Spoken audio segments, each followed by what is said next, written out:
Handcuffs snapped shut on his wrists. Derek Johnson, a decorated Marine sniper fresh from Afghanistan, stood on a dark roadside in North Carolina.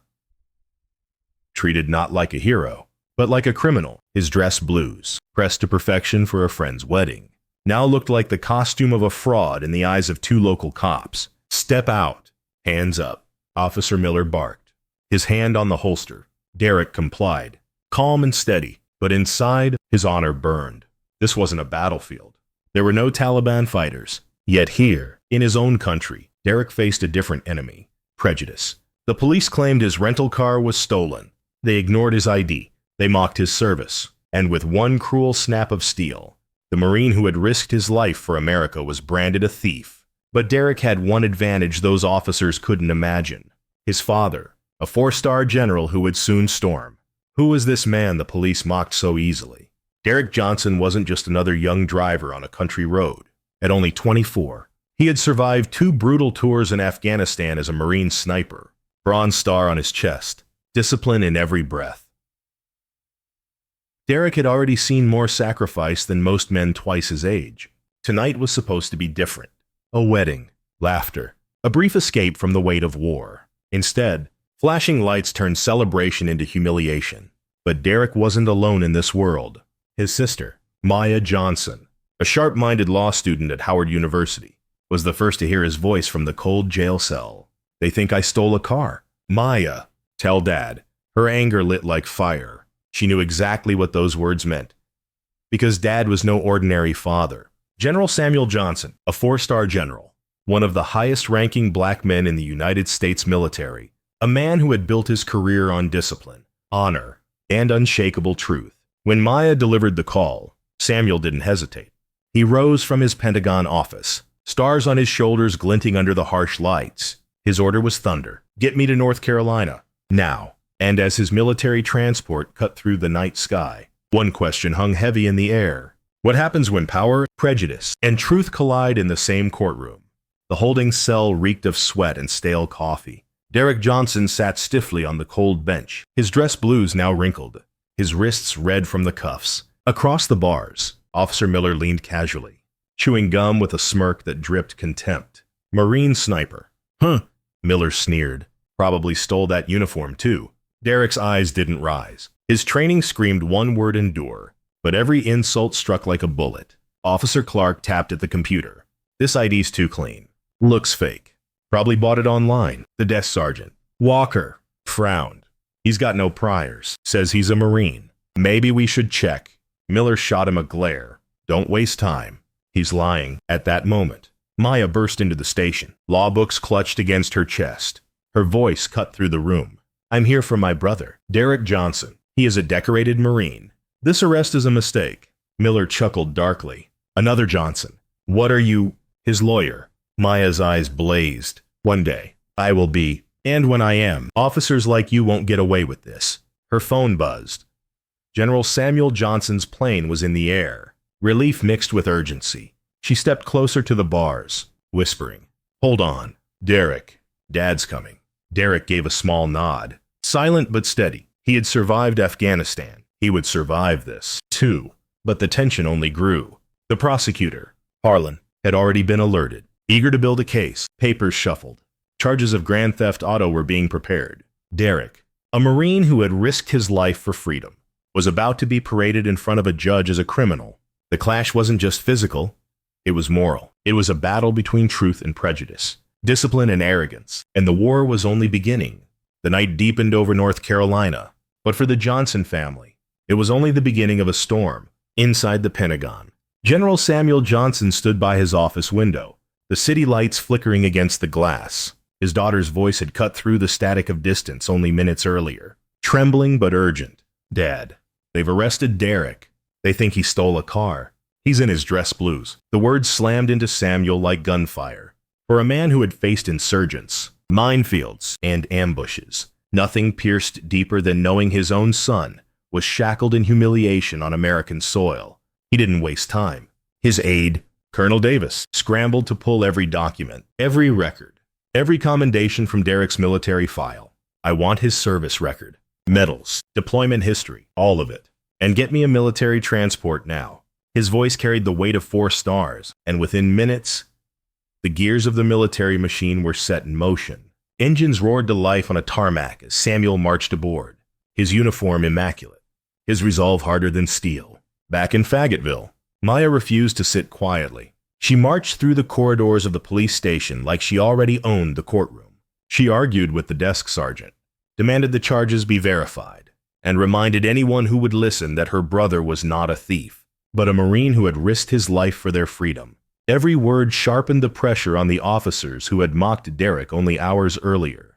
Sergeant Walker, the only one with a shadow of doubt, rubbed his temples and muttered, "This doesn't feel right." But Miller and Clark doubled down, preparing reports to hand over to the prosecutor. Meanwhile, Derek sat motionless in his cell, every muscle locked in quiet discipline. The insults hurled at him by guards and fellow inmates still burned, but he refused to flinch. Years as a sniper had taught him patience, the kind that turns silence into armor. He repeated his father's words like a mantra, "Your truth is your weapon." And in that truth, he found strength enough to endure. Outside, dawn crept across the horizon, painting the city in pale light. In the courthouse, clerk shuffled papers, the prosecutor rehearsed his lines, and a judge prepared to treat Derek like just another name on a docket sheet. To them, he was nothing more than a case number, a soldier reduced to ink and accusation. But far above the city, slicing through clouds at high altitude, a military transport carried more than passengers. It carried proof, it carried authority, and it carried a man whose testimony had the power to rip through the lies that chained Derek to a cell. The Johnson family was moving into position.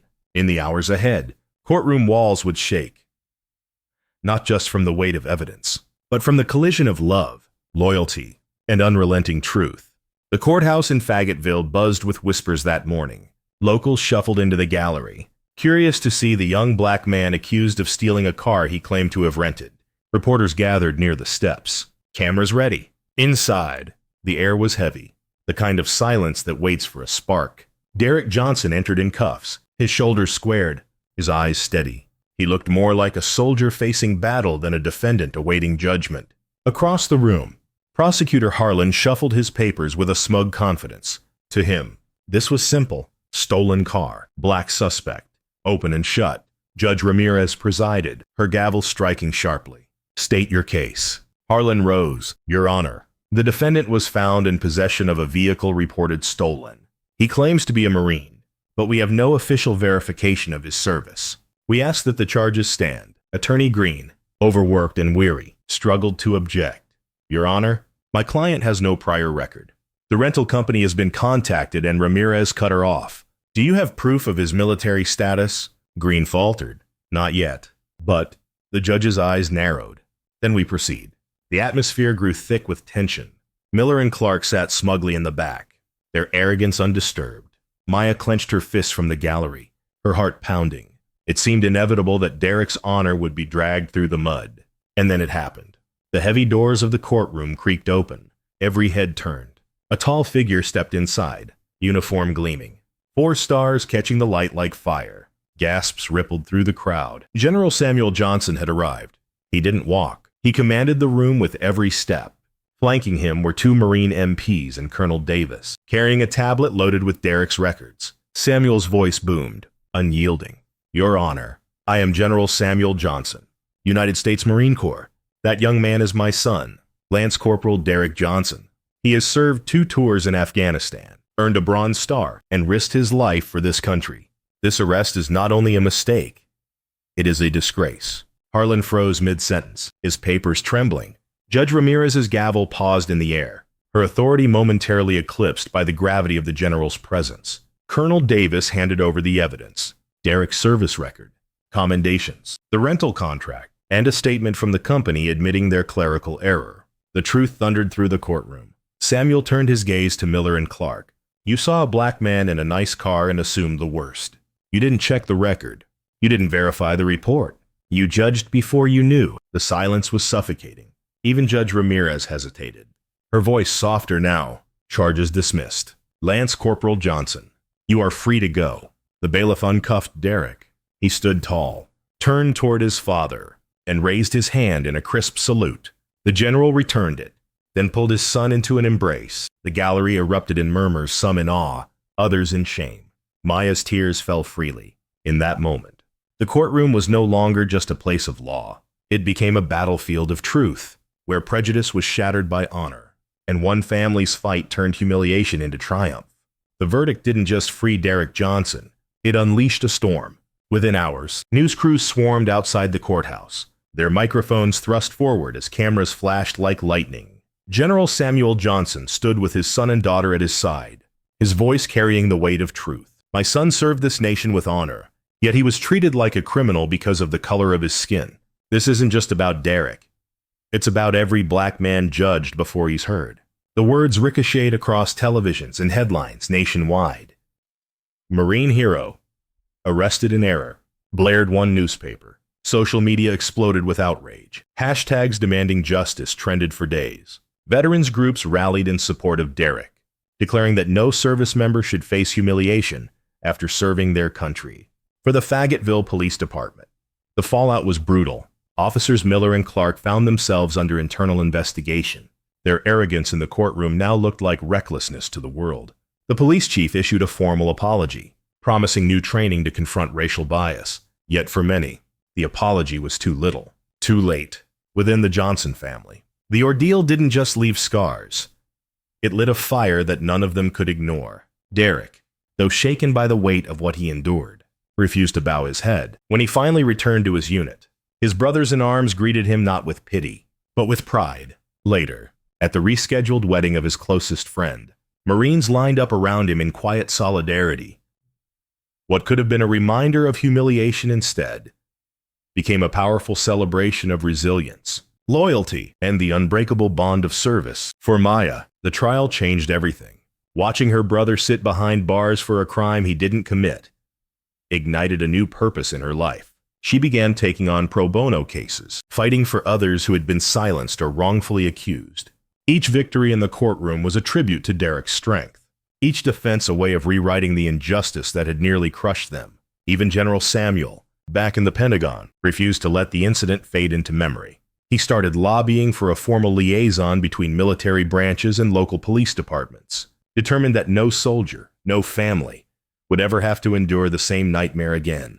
But perhaps the greatest legacy was what rippled far beyond official policy. Derek's story sparked conversations across homes, schools, and churches in America. It reminded the nation that honor doesn't require a uniform, and that unchecked prejudice can corrode even the pillars of justice. His fight became a reckoning, his survival a symbol.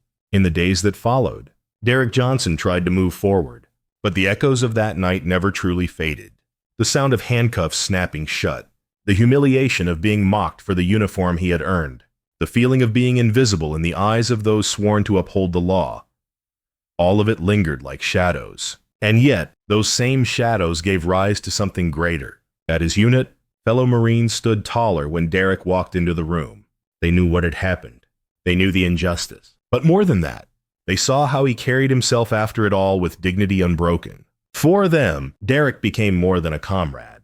He became a symbol. Maya's life changed too. Sitting in the back of that courtroom, watching her father confront prejudice with unflinching truth, she found her path. Law was no longer just a career. It was a mission.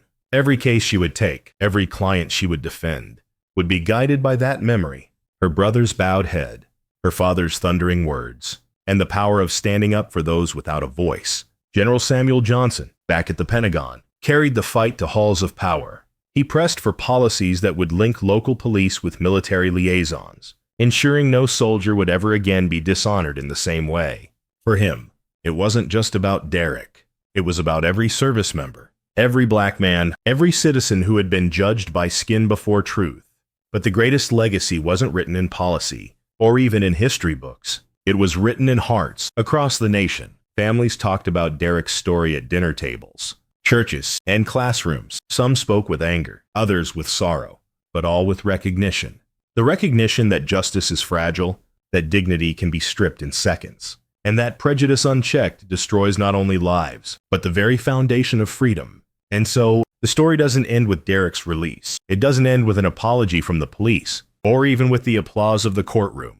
The story lives on in every question we must ask ourselves. How many times have we judged someone before knowing their truth? How often do we let appearances blind us to humanity? And when injustice stands before us, will we have the courage to speak, as Samuel did, or endure with dignity, as Derek did? The legacy of the Johnson family is not only one of survival, but of awakening. It is a call to every viewer, every citizen, every heart that beats for justice. And so, we leave you with this question. If you were in that courtroom, whose side would you be on? The silence of prejudice, or the voice of truth? The heavy doors of the courthouse swung open, spilling blinding flashes of cameras onto the marble steps. The Johnson family emerged together.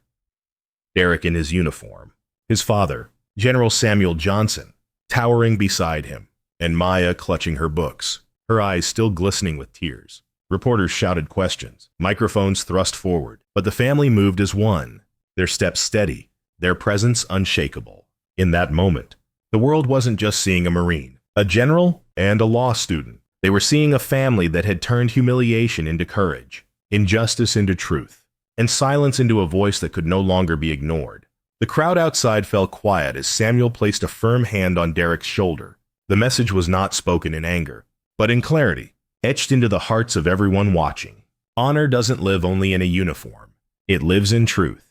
It lives in justice. And it lives in the courage to stand against prejudice. The cameras clicked. The flashes burned. But what lingered was not the image. It was the question left behind. How many times have we judged others before knowing their truth? How many lives have been scarred because assumptions spoke louder than facts? The Johnsons stepped into the waiting car, the courthouse shrinking behind them, but their story continued, echoing through living rooms, schools, and hearts across the nation. This is not just their fight. It belongs to all of us. What you've just heard isn't a story locked in the past. It's a reminder that injustice thrives when good people stay silent. The struggles we witness, the truths we uncover, and the voices we choose to amplify all matter. Each of us carries the power to shine light into places where others would rather keep the shadows.